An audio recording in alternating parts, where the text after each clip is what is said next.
ibu pejabat kita adalah dekat pada landok.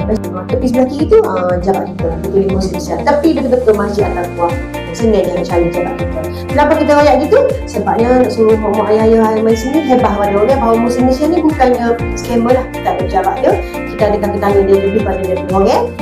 Dan maksudnya setiap sumbangan dan sedekah yang diberi, kita buat keluar kotak macam ni dan kita ada bukti dia gambar.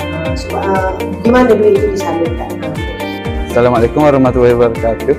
Saya Muhammad Fakhur Razi bin Muhammad Jameh, selaku SU JPKK Baru Chili.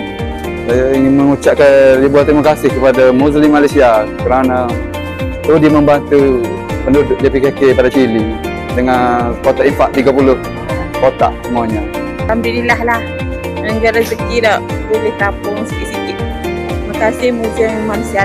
Terima kasih Muslim Malaysia.